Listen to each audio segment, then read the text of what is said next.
예, 자, 마켓 타이밍 MBN골드의 신광선 매니저와 함께하겠습니다. 어서 오십시오. 네, 안녕하세요. 신가섭입니다. 예, 네. 저희가 많은 걱정들을 좀 해소한 주식시장이다. 어제 미국 시장도 3개월 연속 올라서 그런 얘기로 기분 좋게 시작을 했는데 미국 시장 끝난 이후에 마이크로소프트랑 알파벳 실적이 나온 이후로 시간의 거래에서 많이 떨어지고 나스닥과 S&P 500 선물 지수도 지금 특히 나스닥 선물이 2% 가까이 빠지고 있네요. 네, 뭐 최근에 많이 올라왔으니까 또 빌미를 제공해 주는 거겠죠. 근데 뭐 본장 가면 또 말아 올리지 않을까 이렇게 생각하는데 일단은 이제 실적이 중요하다고 계속 어제도 말씀드렸잖아요. 사실 뭐 어제 컨퍼런스 보드 소비자 신뢰 지수가 예상치 하회. 그러니까 이제 이게 뭔가 경기 지표 안 좋으니까 오히려 그것 때문에 또 지수를 땡겨서 긴축에 대한 우려감. 제가 지금 드리고 싶은 말씀은 이제부터 긴축 관련된 금리 인상 관련된 주가 하락은 이미 다 반영이 됐다.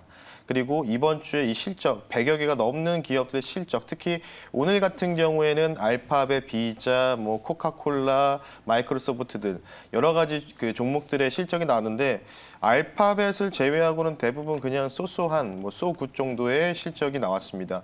그러니까 지금 미선물 하락 요인은 구글 때문이겠죠. 근데 구글 때문에 알파벳 때문에 이제 지금 마이너스 6%인가 6, 7% 정도 이제 애프터 마켓에서 급락이 나오고 있는데 우리나라랑 이게 그렇게 연동이 있을까라는 생각하시면서 괜히 오늘 아침부터 야 이거 뭐지 해가지고 좀 쫄는 분들이 좀 계실 것 같은데 우리나라는 나스닥으로 기준으로 선물이 반영된 게 아니라 다우 30 지수입니다, 여러분. 다우 30 지수. 지금 다우 30 지수 잠깐 보면은 다우 30 지수가 지금 얼마나 빠지냐 선물이 제가 좀 답답해서 말씀을 드리는 거예요. 다우 30 지수 지금 0.17 빠져요.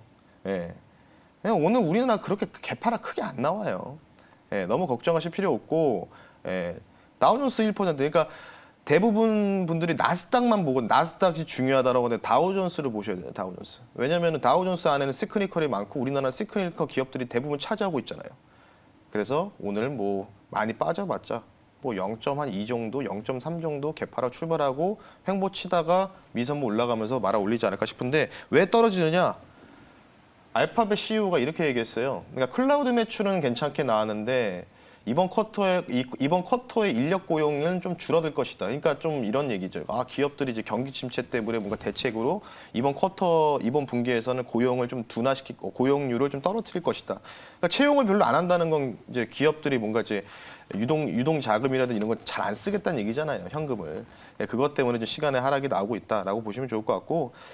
어차피 시장은 이미 턴 어라운드를 단기적으로 했다. 저는 이렇게 말씀드리고 싶기 때문에 별다른 건 없다라고 좀 보시면 좋을 것 같고 단기적인 잠깐의 소나기다. 이렇게 좀 말씀드리겠습니다. 네. 턴 어라운드 했다는 것이 상승 추세로 돌아섰다? 네. 입니까? 근데 이제 이렇게 얘기하면 단기적으로 말씀드리고 저는 계속 말씀드리지만 11월 초 중순까지는 랠리가 나오고 베어트의 랠리가 나오고 그다음에 뭔가 금리 인상이라든지 FMC 이런 것 때문에 빠지는 건 전혀 안 나올 거고 정책적인 뭔가 문제가 발생하는 경우에서 패닉셀링이 나올 것이다라고 말씀드렸기 때문에 단기적으로는 잠깐의 소음으로 판단하시는 게 좋다라고 좀 말씀드리고 싶습니다. 자, 지금 나스닥 선물 지수가 거의 2% 가까이 하락하고 있는데 우리 시장은 큰 영향 받지 않을 것이다. 사실 미증시가 오르면 우리도 좋을 거라는 기대를 가지고 시작을 하잖아요. 네. 그러면 그 정도의 상승 탄력은 없을 수 있다. 그런 정도로 해석을 하면 좋겠네요. 네, 예. 그렇죠. 자, 그렇다면 이번 주 마켓 타이밍 체크 포인트 하나하나 살펴볼까요? 네, 일단은 뭐 아까도 잠깐만 정정을 좀 해드리면 우리나라 시장은 이제 코스닥이 좀 영향을 받을 겁니다. 나스닥이 빠졌기 때문에 코스피는 덜 받을 거고 이거 다시 한번 정정 말씀드리고 일정 뭐 계속 나오고 있는데 이제 내일은 또 애플, 보잉, 뭐 포드 전반적인 아는 기업도 있고요. 그리고 목요일 날이 중요하죠. 미국의 시총 1위 기업인 애플, 아마존, 마스터카드. 딱에 묵직묵직한 기업들이 많다는 걸 보시면 좋을 것 같고 다음 보겠습니다. 비관론자가 긍정론자로 돌아섰다. 단기 낙관론을 주장하는 바로 이 인물이 모건 스테일의 마이클 윌슨. 그러니까 마이클 하트넷과 거의 양대 상명하다가 불릴 수 있는 전략가 중 하나인데 이분도 마찬가지로 작년 11월 달 파월 연준 의장의 연설을 보고 미국 증시의 랠리는 끝났다라고 선언했던 인물 중에 하나였고요. 이 마이클 윌슨이 정말로 단기적인 시황도 너무나 정확하게 잘 맞추고 있는데 저와 생각이 거의 비슷합니다. 일단 첫 번째는 페드의 긴축에 대한 하락은 거의 다 반영이 됐다. 라고 좀 보고 있고 미국의 경기 침체, 그러니까 리세션에서 침체로 넘어가는 부분들은 내년 상분기에 일어날 것으로 판단되고 있기 때문에 그때까지는 어느 정도 미국장이 패닉 셀링이 나와도 계속해서 바이 더 딥 전략이 필요하다고 강조하고 있고요. 채권 약세 흐름, 이게 주목해야 될 부분입니다. 채권이 약세 흐름을 보이기 때문에 채권의 자금들이 대량으로 컷이 나가면서 주식시장으로 흘러들어갈 가능성들을 조금 이제 기대하는 레포트입니다. 예, 그래서 이 지난주 금요일인가요? 나왔던 레포트에서 한 43장 되거든요. 이 43장 중에서 가장 중요한 핵심 포인트만 제가 올려드렸으니까 참고하시면 좋을 것 같고 다음 보겠습니다. 이제 보시면 다음 볼게요. 예, 띄워주십시오. 예. VWAP 매입 시스템, 이게 뭐냐면 거래량 평균 가중 가격 기준을 근거로 한 트레이딩 시스템. 이게 쉽게 얘기해서 뭐냐, 1년 전에 예를 들어서 삼성전자가 5만 원인 시절과 현재 5만 원인 시절이죠.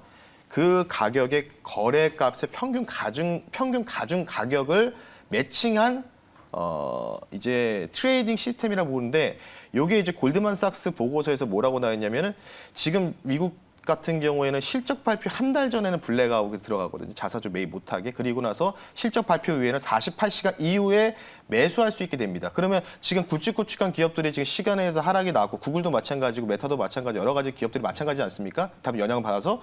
그러면 실적 발표 후에는 이틀 뒤부터는 자사주 매입을 본격화할 수 있는 건데, 지금 바이든 행정부 들어서 올 1월부터 자사주 매입을 못하게 계속 막는 부분들이 계속해서 행정 조치가 나왔기 때문에 이번에 싼 주가를 미국의 기업들, 특히 빅테크 기업들이 자사주를 매입할 수 있다는 부분들, 그에 대한 부분들이 바로 이 VWAP 매입 시스템에서 늘어나고 있다. 이게 뭐냐면 골드만삭스를 통해서 자사주를 통상 매수를 많이 하는데 문의량이 이렇게 급증하고 있다는 겁니다. 예상치가. 그러니까 골드만삭스 트레이딩 데스크에서 참고하시면 좋을 것 같고, 그래서 아마도 어제 보여드린 대로 알죠. 그래서 헤지펀드가 빅테크, 팡주를 매수하고 있다. 다음은 보겠습니다. 예. 그래서 매수하고 있는 거지 않을까, 이렇게 좀 조심스럽게 생각하고 있고요. 그래서 지금 외국계 데스크들은 우리나라와 미국을 어디까지 레벨 2 바이를 하고 있느냐, 다음 보겠습니다. 요거는 노무라 금융투자에서 CTA 포지션에 대한 부분들을 좀 보는데, 자, 지금 글씨가 잘 안 보이실 텐데 S&P 500으로 말씀드리겠습니다. 3,949.2포인트. 나스닥 100 지수 기준으로는 12,325포인트까지 콜을 외치고 있고요. 자, 아래쪽에 코스피 200 기준입니다. 315.9포인트를 바이콜을 외치고 있다. 그러니까 이게 뭐냐면 CTA라고 해서 선물 채권 트레이더들의 합성 포지션인데, 이 사람들이 지수를 어디까지 보는지. 근데 우측에 보면 레벨 2 셀이라고 해서 넌이라고 잡혀 있어요. 그러니까 넌이라고 잡혀 있는 거는 통상 더 이상 빠질 가능성이 없다라고 판단하고 있기 때문에 셀링에 대한 목표가가 없다, 타겟가 없다라고 좀 볼 수 있어서 이 자료를 갖고 왔으니까요. 그러니까 외국인들은 그런 시선을 바라보고 있다. 그러니까 우리나라 기준 315면 한 2,400 넘어가는 포인트거든요. 예, 뭐 2,400 갈지 안 갈지 뭐 이게 정확하지 않지만 그래도 상방에 대한 분위기를 단기적으로 보고 있는 것 같다라고 말씀드리면서 포인트 마무리하겠습니다. 네. 우리도 요즘 오늘 보니까 분위기가 확 달라져서 반도체 주식을 소개하는 분들 비중이 확 늘어났어요. 거의 대부분인 것 같습니다. 그래서 네. 반도체에 대한 기대감, 궁금증이 상당히 높아지셨을 텐데, 저희도 오늘 마켓 타이밍 모델에서 가지고 나오신 자료들이 자사주 기대감, 그리고 긍정론자로 돌아선 비관론자, 그리고 헤지펀드가 팡주를 매수하고 있다라는 걸 보니까 반도체에 대한 기대감은 계속 높아지고 있다라는 자료들이 많이 포착이 되고 있는 것 같습니다. 네. 그 반도체는 제가 월요일날 유튜브 영상을 하나 올려드렸어요.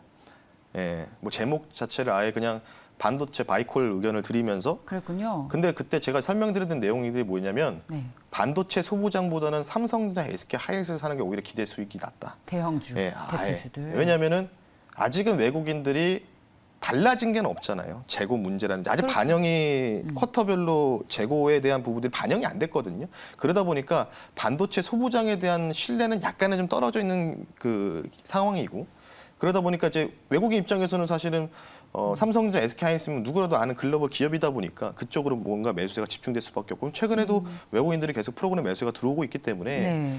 그래서 오히려 지금 시장 질이 좀 떨어지고 있죠. 왜냐하면 삼성전자, SK하이닉스, LG 에너지 솔루션만 올라가고 나머지 종목도 중소형주들은 못 가는. 대형주가 가는 시장이다. 그러니까 이러면은 재미없거든요, 사실. 그렇죠. 예, 그러니까 개인 대부분의 투자자들 개인 투자분들은 입장에서는. 중소형주 위주로 하고 반도체도 중소형주 많다 보니까. 그렇죠. 예, 그래서 그런 부분이 있기 때문에. 네, 그러면 아무튼 뭐 이런 질문을 드려볼게요. 그 네. 재미를 보기 위해서 지금이라도 대형주를 편입하는 게 좋을지 이 부분에 대한 답을 내리기 위해서 오늘 마켓타임이 모델을 네. 살펴보겠습니다. 자, 저희 총 9개의 모델을 매일 9시간마다 돌리고 있습니다. 여기서 이 계량 모델에서 나온 결과 가운데에서 오늘 가장 유의미한 숫자를 보여드리고 있습니다. 오늘은 뭘 볼까요? 이 친구 때문에 너무 안 가더라고요. 예. 원달러 봐야죠. 달러에 대한 원화의 환율 좋습니다. 주간으로 보겠습니다. 네, 주간으로 봐야 될 것 같습니다. 네, 달러에 대한 원화의 환율의 주간 타이밍 모델입니다. 10월 넷째 주 지금이죠. 방향 강도 50에 패닉 강도 20입니다. 11월 첫째 주에는 패닉 강도가 30이고요. 2주차 때도 패닉 강도가 50으로 잡히는데 방향 강도가 빵입니다. 그러면 4주차에 나오는 방향 강도대로 그 강도가 더 강해진다는 건데 네. 어떤 예상을 할 수 있을까요? 하방 압력이 점점 강해지고 있다라고 좀 보시면 좋을 것 같아요. 네. 예. 근데 제가 지난번에도 이제 원달러를 이 자리에서 2달 전에 1,300원 초반에서도 이게 재수 없으면 1,500원 근처까지도 갈 수 있다고 말씀드렸고, 지금 상황이면은 지금 다행스러운 건 뭐냐면 미국 달러 지수가 터닝백 다운을 하고 있다는 거죠. 하방 압력을 받고 있다. 예. 근데 우리나라가 미 달러 지수 대비해서 우리나라의 원 달러가 너무 못 내려가요. 뭐 전반적인 여러 가지가 있겠죠. 우리나라만의 고유의 리스크, 뭐 지정학적 리스크도 있긴 하지만 너무나 안 떨어져서 그래서 오늘 이 모델을 준비한 이유는 말 그대로 하방 압력인데 오늘 이번 주가 10월 4주차다 보니까 마지막 주잖아요. 그래서 반향 강도 50 그리고 패닉 강도 그러니까 조금 뭔가 반향을 좀 하방으로 바꿀 수 있는 모멘텀이 주어지고 있다라고 보시면 좋을 것 같고 그리고 이제 다음 주에는 이제 그에 대한 반향의 결정이 이번 주에 뭔가 하방 압력이 그러니까 쉽게 해서 음봉이 떨어지면은 패닉 강도가 이제 이 강도거든요. 쉽게 얘기해서 그 한 반역으로 흘러갈 수 있는 강도. 근데 1주차와 2주차까지는 점진적으로 늘어나고 보면은 이 하방 압력이 점진적으로 세지고 있다라는 걸 좀 말씀드리고 싶은데 이게 문제는 뭐냐면 그래서 이렇게 얘기하면은 다른 이 시청자분들은 야 그러면 1,400원 깨져서 1,300 중반까지 밀리는 거 아니야? 뭐 이렇게 생각하시는데 저도 그게 굉장히 고민이라는 거죠. 네. 중요한 그 저점만 지금 낮춰주는 행태만 계속 보이고 있기 때문에 그래서 결론에 빠르게 도달하면은 모델상으로 네. 원 달러는 11월 1주차, 2주차 하방 압력이 거세지고 있는데 가장 중요한 거는 빠르게 1,412원 라인을 붕괴를 해주는지가 굉장히 중요하다. 이렇게 여기가 정확하게 딱 붕괴해줘야지 우리나라 증시도 외국인들이 좀 잘 들어오지 않을까 이렇게 좀 생각하고 있습니다. 이상 마무리하겠습니다. 떨어질까요? 일단은 하방 압력은 이제 더 이상은 못 올라간다고 나와 있기 때문에 상방은 제한적인 모습은 확실합니다. 예. 이건 확실한데 하방이 좀 중요하다. 좀 시원하게. 예. 이 정도로 하겠습니다. NDF 시장에서 환율이 5.35원, 5원 정도 떨어져서 1,427원 기록하고 있습니다. 네. 자, 그렇다면 앞서 했던 질문, 달러에 대한 원화의 환율도 더 떨어지고 외국인 투자자들이 추가적으로 유입되는 여건이 형성이 된다면 반도체 대형주들에 대한 상승 여력은 지금도 남아 있는 겁니까? 저는 대형주 위주로 보시는 게 낫지 않을까 반도체 소부장보다는. 예. 그게 계속 그 기조대로 말씀드리겠습니다. 네, 네. 좋습니다. 공개 방송 계획 있으신가요? 네, 오늘 장 끝나고 진행하니까요. 네, 월수금 진행합니다. 월수금만 기억하시면 되고 장 끝나고 나서 너튜브에다가 여러분 내배우도 신가서 검색하시면 되니까요. 장 끝나고 뵐 수 있도록 하겠습니다. 네, 잘 들었습니다. MBN골드 신광섭 매니저와 함께했습니다. 고맙습니다. 네, 감사합니다.